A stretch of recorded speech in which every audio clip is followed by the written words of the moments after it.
talking about 3 blocks. We have 4 blocks on our dais. Now I am to introduce the second block, Mr. N.R. Nazir. He is the Secretary, Human Settlement, Environment and Youth Center, formerly a part of the Committee on Science and Technology in Development Countries.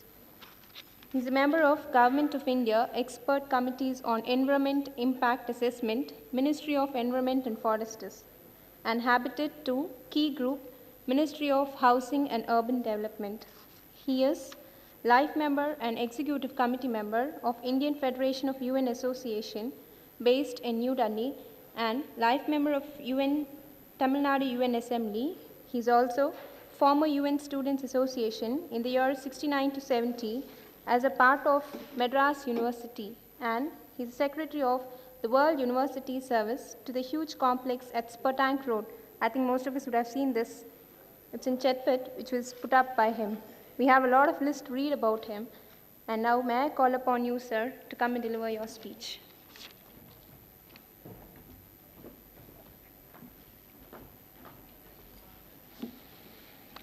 Dr. Swaminathan, Mr. Kannan, Mr. Nazir Ahmed, my good friend Mr. Sampath and his friends who have invited me here this afternoon. I must thank you first of all for giving me this opportunity to participate in this very important function. Some of us have been involved with the ideals of propagating and supporting the objectives of the UN for more than 2 decades and a half. It is nearly a dream to see that the message that some of us started way back in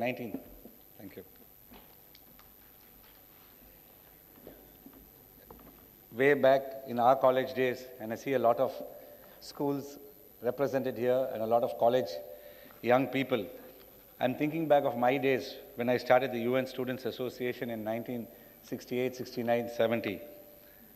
When I first went around with the idea to all the colleges, many of the students were afraid even to talk about it or even to mention it. But I'm happy to tell you, even at that time, the principals, the teachers were very forward-looking. And I'm happy that we have several professors here who have carried on this kind of propagation of the aims and objects of the UN and celebration of this through the MES.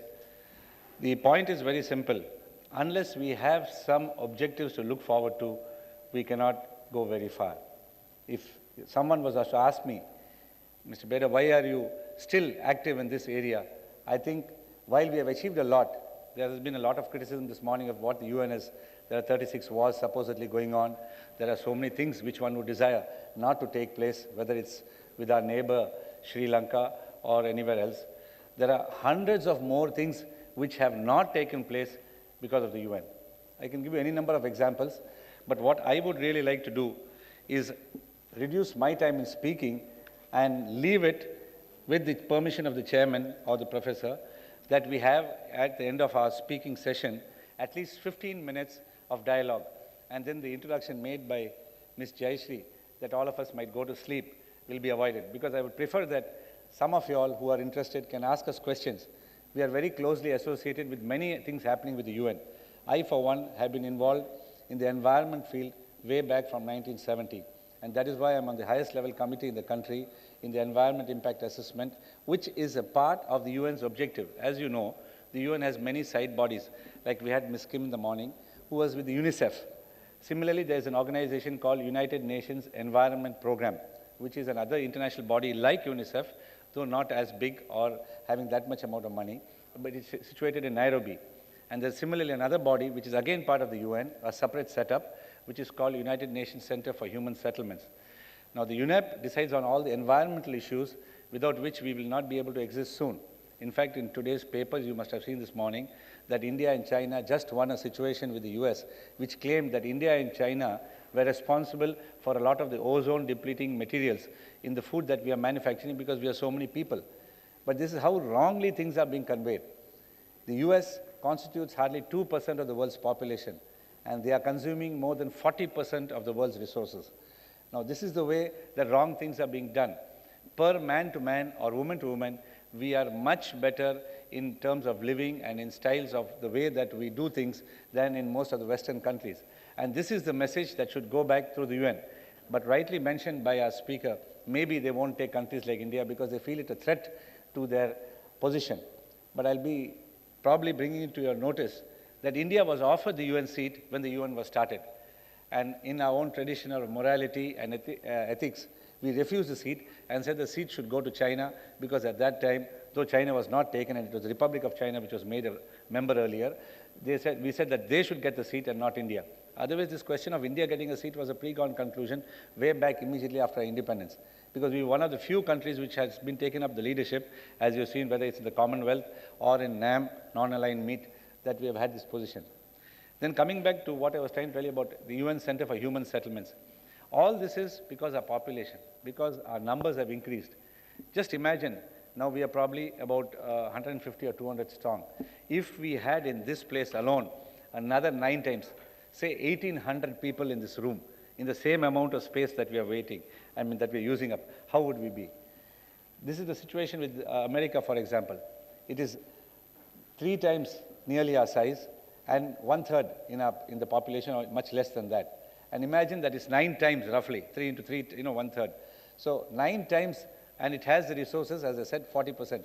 Now, if this can be better shared, which is we are not willing to do, and this is how somebody was mentioning, they're very sad to hear that $350 million of warfare equipment and aid indirectly is going to go to Pakistan, which has been just confirmed yesterday by the various laws or the lawmakers in the US. This is just a ploy because it is used for employment generation for the defense industry in the US. This is necessary. Others, they will not be able to do it. In fact, it has been proved by an organization called transnational, a part of the UN research body, whether it was UNCTAD or whether it was the other groups which are doing on transnational corporations, that more than 50% of the so-called aid that comes from developing countries to developing countries is really an aid for the people to work there, to get employment and to get other services. It is only 3 countries, if I'm not wrong, maybe 1 or 2 more, but it's only 3 countries which have tried to follow the UN mandate of giving at least 1% or 0.1% of the resources for the developing countries. And you can probably guess who they are. They're the Scandinavian countries. Other countries are not really interested. And that is why there are voluntary groups and there are voluntary dialogues which are necessary. When I was introduced as an executive member of the Indian Federation of UN Associations, this is part of the World Federation of UN Associations, where in every country there is an UN-related group. And what they are trying to do is at least bring the peoples together. Otherwise, the people in power will not allow us to get together. And if we are not going to do this soon, we are going to have any number of calamities, whether in the environment field, where we're not going to have the ozone layers being opened up, whether the melting, and because of the pollution and other things, the melting of the various cold regions, and we will be having water which will be 6 meters high. I'm sure none of us in Madras will survive, but only 1/3 of India will be left. The rest of it will be taken up by these entire high seas.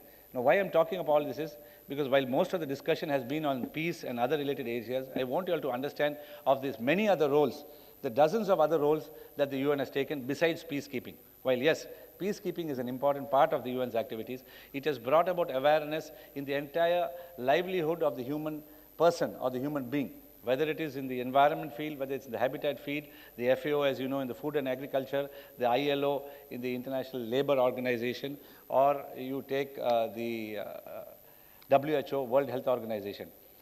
I would like to stop at this stage because I can go on many areas and leave the little time that is given by me, and I don't know what the chairman is deciding about the session, but I would certainly request him to give at least 15 minutes, either immediately after I speak about my time or the time of the session, to have a dialogue, more than a speech down here, where we can hear some of your points, if any of you all who would like to raise any points or ask any queries of any of us. And I'll stop with this. Thank you. Thank you, Mr. Beda. I think your suggestion is excellent. Soon after the paper authors read their presentations, maybe we could interact for 10 to 15 minutes. Thank you.